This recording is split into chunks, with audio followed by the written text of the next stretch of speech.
السلام علیکم۔ میں آپ کو خالد اقبال یوٹیوب چینل پہ خوش آمدید کہتا ہوں۔ ناظرین، آج ہم بات کرتے ہیں پاکستان اور سعودی عرب کے تعلقات کے بارے میں۔ پاکستان اور سعودی عرب کے تعلقات ہمارے لیے بہت اہم ہیں، اور زیادہ جو میجر وجہ ہے وہاں حرمین شریفین کا ہونا ہے۔ جو بائیڈن نے 20 جنوری 1921 کو امریکہ کے 46ویں صدر کا حلف اٹھایا۔ حلف اٹھانے سے پہلے ڈونلڈ ٹرمپ نے، جو کہ ایک ریسلر تھا، وہی حرکتیں کی جو کوئی پہلوان اکھاڑے میں ہارنے کے بعد کرتا ہے، لیکن اس کو جانا پڑا اور جو بائیڈن صدر بن گیا۔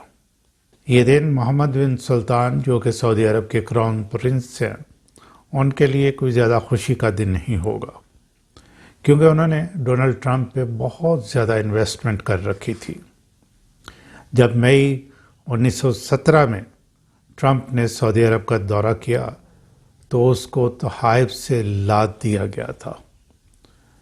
سونے اور بہت سی چیزیں ان کو اتنا زیادہ نوازا گیا کہ جس کی مثال پہلے نہیں ملتی۔ ٹرمپ سے دوستی کے بعد محمد بن سلطان کا رویہ انتہائی متکبرانہ تھا، اور وہ خود بادشاہ بننے کے لیے ایسی آزاد خیال پالیسیز جو ہیں ان پر بڑی تیزی سے عمل کر رہا تھا، جس سے کہ اس کا اندازہ تھا کہ وہ بادشاہ بننے میں اس کو مدد دیں گی۔ لیکن اس حقیقت سے انکار نہیں کیا جا سکتا کہ محمد بن سلمان کی ان پالیسیز کو کہیں بھی پذیرائی حاصل نہیں ہوئی، نہ اس ملک کے اندر اور نہ ملک کے باہر۔ اور محمد بن سلمان نے جس پہ تکیہ کیا تھا، یعنی ڈونلڈ ٹرمپ پہ، وہ تو دھام سے گر گیا۔ ناظرین، ہمارے لیے سعودی عرب ایک عام ملک نہیں۔ جس سرزمین پر خانہ کعبہ ہو، جہاں رحمت العالمین حضرت محمد صلی اللہ علیہ وسلم آرام فرما ہوں، ہمارے لیے ایک عام جگہ کیسے ہو سکتی ہے؟ اور ہم کیوں اس پر نظر نہ رکھیں کہ وہ جگہ محفوظ ہو اور ہر وقت صرف ہمارے لیے نہیں، تمام مسلمانوں کے لیے کھلی ہو، تاکہ مسلمان وہاں زیارتوں کے لیے اور عبادت کے لیے، حج اور عمرہ کے لیے جا سکیں۔ ہم سعودی عرب کے اندرونی حالات پہ نظر ڈالتے ہیں، اور اس کے بعد پھر سعودی عرب کے دوسری دنیا میں انٹرنیشنل ورلڈ کے ساتھ جو تعلقات ہیں اس پہ نظر ڈالتے ہیں، اور اس کی روشنی میں دیکھتے ہیں کہ اب محمد بن سلطان کس پوزیشن میں ہیں، یا ان کو ہمارا کیا مشورہ ہو سکتا ہے۔ کرپشن سعودی عرب میں بھی بہت تھی۔ محمد بن سلمان نے تمام ایسے لوگ جو کرپٹ تھے، اور اس میں زیادہ شاہی خاندان کے لوگ تھے، ان کو ایک ہوٹل میں بند کر دیا۔ یہ ہوٹل بھی کوئی 5-6 اسٹار ہوٹل تھا، اور یہ ڈیمانڈ کی کہ وہ پیسے واپس کریں، جس میں وہ کافی حد تک کامیاب بھی رہا۔ دوسرا، انہوں نے یہ کیا کہ سعودی عرب میں سنیما گھر وغیرہ بنانے اور کلبز وغیرہ بنانے کی اجازت دے دی، اور اس پہ بہت تیزی سے عمل بھی کرنا شروع کر دیا۔ چند روز پہلے ایک ڈرائیو ان سنیما کا افتتاح ہوا ہے، وہ آپ نے اخباروں میں خبر پڑھی ہوگی۔ پھر محمد بن سلطان نے عورتوں پہ جو بہت زیادہ پابندیاں تھیں، ایون ڈرائیونگ کی بھی اجازت نہیں تھی، یہ پابندیاں بھی نرم کیں، اور ان کو باہر مارکیٹوں میں جانے کی اجازت بھی ملی اور ڈرائیونگ کی اجازت بھی ملی۔ پھر ایک بہت امپورٹنٹ کام کہیں یا بہت بڑا کام کہیں کہ وہ محمد بن سلمان نے ایک بہت بڑا نیا شہر بسانے کا پلان کیا، جو کہ ایک تجارتی شہر ہوگا، اور وہاں کسی قسم کی کوئی پابندی نہیں ہوگی۔ یہ ایسے محسوس ہوتا ہے کہ محمد بن سلطان UAE اور بحرین سے متاثر ہو کے یہ کر رہے تھے، کیوں؟ اور اس میں ایک وجہ یہ بھی ہے کہ تیل کی جو ویلیو ہے، وہ ویلیو سے میری مراد یہ ہے کہ اب اس کا استعمال جو ہے وہ کم ہوتا جائے گا. جوں جوں ڈفرینٹ ذرائع انرجی کے آتے جائیں گے، یہ تیل کی ویلیو بہت کم ہوتی جائے گی. یہ بھی دیکھتے ہوئے، اور ظاہر ہے پھر سعودی عرب کی وہ فائنانشیل پوزیشن نہیں رہے گی جو کہ اس وقت ہے. ان تمام چیزوں کو دیکھتے ہوئے محمد بن سلمان نے ایک یہ شہر بسانے کی کوشش کی جو کہ ایک تجارتی شہر ہوگا، اور اس پہ بڑا تیزی سے عمل ہو رہا ہے. محمد بن سلمان کی ان پالیسیوں کو سعودی عرب کے اندر کوئی خاص پذیرائی نہیں ملی، کیونکہ سعودی عرب کے جو بہت امیر لوگ ہیں وہ اپنی سیر سپاٹے کے لیے کہہ لیں یا عیش و عشرت کے لیے کہہ رہے ہیں، وہ امریکہ اور برطانیہ جاتے ہیں یا یورپین کنٹریز میں جاتے ہیں. ان کے بچے وغیرہ بھی وہیں پڑھتے ہیں. اور جو ذرا کم حیثیت والے لوگ ہیں وہ بحرین چلے جاتے ہیں. اور بحرین، آپ کو پتہ ہے کہ بحرین اور سعودی عرب کے درمیان پرشین گلف پہ ایک برج ہے جو تقریباً 25 کلومیٹر لمبا ہے، اور اس پہ یہ سعودی عرب کے لوگوں کا وہاں آنا جانا لگا رہتا ہے. تو یہ سعودی عرب ایک بڑا ٹریڈیشنل اور یونیک معاشرہ ہے، سوسائٹی ہے. یہ خود تو ایک آزاد ماحول چاہتے ہیں اپنے لیے، لیکن اپنی عورتوں پہ بہت پابندیاں ہیں، اور اپنے ملک کے اندر یہ کسی قسم کی اجازت جو نا اس طرح کلبز اور سنیماز کی کوئی زیادہ پسند نہیں کی گئی یا اس کو اپریشیٹ نہیں کیا گیا. اب آتے ہیں محمد بن سلمان کے دوسرے ملکوں کے ساتھ تعلقات. یمن کے ساتھ تعلقات بہت ہی کشیدہ ہیں.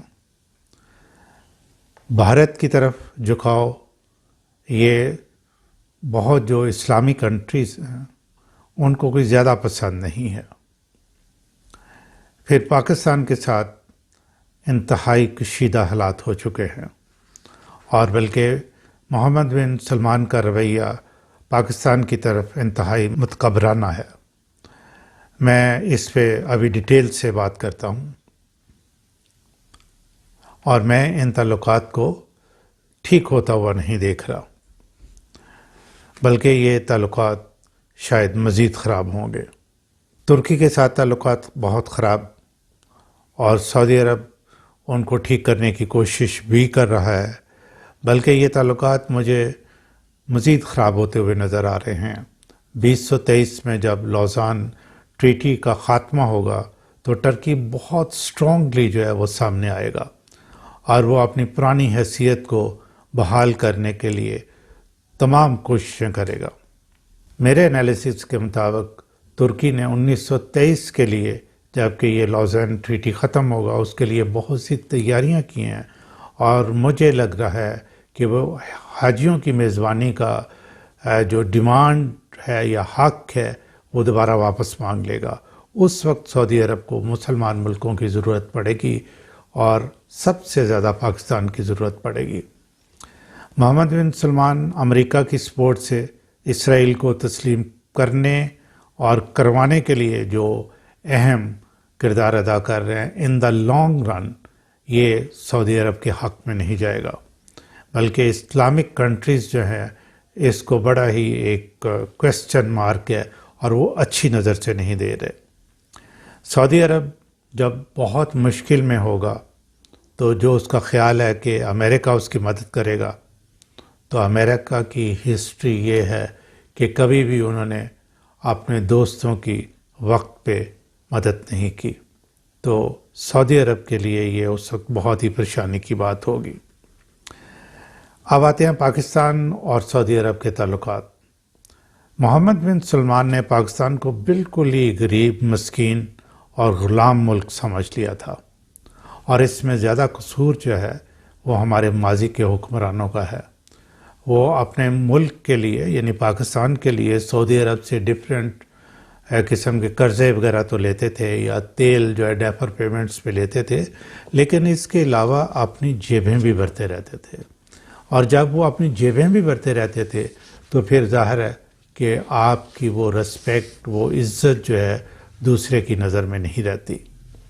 اور میں چند ایک واقعات آپ کو بتاتا ہوں، اس سے تو ایسے لگتا ہے کہ سعودی عرب جو ہے وہ پاکستان کو بالکل آپ اپنی ایک کالونی کے طور پہ جو ہے ٹریٹ کر رہا تھا۔ آپ یاد کریں کہ ملیشیا میں جو کانفرنس تھی، جو کہ ہمارے وزیر اعظم کی ریکویسٹ پہ بلائی گئی تھی، اس میں شرکت سے جو ہے وہ وزیر اعظم کو منع کر دیا گیا، اور ہمارے وزیر اعظم مجبوراً نہیں گئے، اور ہمارے اندرونی حالات میں اس حد تک جو ہے وہ دخل اندازی کرنا شروع کر دی کہ ہمیں کہہ دیا کہ یہ جو ٹی وی پہ آپ ٹرکش ڈرامے دکھا رہے ہیں، یہ ٹرکش ڈرامے نہ دکھائیں، کیونکہ اس سے ٹرکش لوگوں کی جو ہے رسپیکٹ پاکستانیوں کی نظر میں زیادہ ہو رہی ہے، اور پاکستانی لوگ جو ہیں ٹرکش لوگوں کے قریب ہو رہے ہیں۔ اگر ان کو اتنا احساس تھا کہ اتنی زیادہ اہمیت ہے ہماری کہ وہ یہ نہیں چاہتے کہ ہم ٹرکش لوگوں کے قریب ہوں، تو ہمارے ساتھ اس طرح کا رویہ کیوں؟ یہ ایک سوچنے کی بات ہے۔ اور میں یہ سمجھتا ہوں کہ ہمارے وزیر خارجہ شاہ محمود قریشی نے انتہائی اہم موقع پہ، یعنی کہ رائٹ ٹائم پہ بڑا سوچ سمجھ کے بیان دیا، اور وہ بیان صرف یہ تھا کہ وی ڈیمانڈڈ ریسپیکٹ، کہ ہماری عزت کی جائے اور برابری کی سطح پہ ہمارے سے بات چیت کی جائے۔ مجھے اس چیز میں کوئی شک نظر نہیں آتا۔ میری تمام ابیلٹیز اور جو میرا انالیسس ہے، اور جو جس طریقے سے میں چیزوں کو انالیسس کر کے فیوچر میں دیکھ سکتا ہوں، وہ یہ ہے کہ پاکستان بہت جلد ایک انتہائی اہم ملک بن کے ابھرے گا۔ جس طریقے سے یہ چینجز آ رہی ہیں دنیا کے اندر، پاکستان اب سے بھی زیادہ جو ہے یہ اہم ملک ہو جائے گا، اور اس وقت محمد بن سلمان کو ہماری بہت یاد آئے گی۔ اور اس کے بارے میں میں پہلے بھی 2-3 ویڈیوز اپنی بنا کے اپلوڈ کر چکا ہوں کہ محمد بن سلمان پاکستان کے بغیر زیادہ وقت نہیں گزار سکے گا۔ یہ اس کی شارٹ سائٹڈنس ہے جو کہ وہ پاکستان کو اگنور کر رہا ہے، اور زیادہ جھکاؤ بھارت کی طرف ہے۔ ٹھیک ہے، جہاں تک اپنی تجارت کا ہے یا انویسٹمنٹ کا ہے وہ کریں، لیکن پاکستان کی فوج کو اگر نکالنے کا سوچے گا سعودی عرب سے، اور اس کی جگہ سے ریپلیس کرے گا اس کو انڈین فورسز سے، تو یہ اس کی ایک بہت بڑی غلطی ہوگی۔ اب جو بائیڈن کے حلف اٹھانے کے بعد امریکہ اور سعودی عرب کے تعلقات جو ہے وہ ایک دوبارہ نقطۂ آغاز پہ پہنچ گئے ہیں، کیونکہ ٹرمپ کی پالیسیز کو جو بائیڈن جو ہے تمام پالیسیز کو سپورٹ نہیں کرے گا، اور سعودی عرب کو دوبارہ سے جو ہے یہ اپنی پالیسیز چینج کرنا پڑیں گی۔ اور خاص طور پہ یمن کے بارے میں تو جو بائیڈن جو ہے ٹرمپ کی پالیسیز کو بالکل سپورٹ نہیں کرے گا۔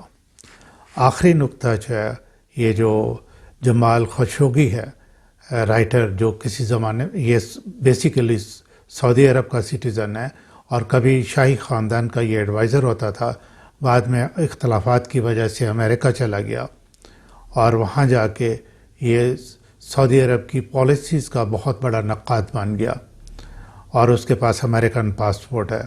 تو یہ ٹرکی میں سعودی عرب کی ایمبیسی میں جاتا ہوا تو نظر آیا ہے، لیکن وہاں سے نکلا نہیں، اور خدشہ ہے کہ اس کو قتل کر دیا گیا ہے۔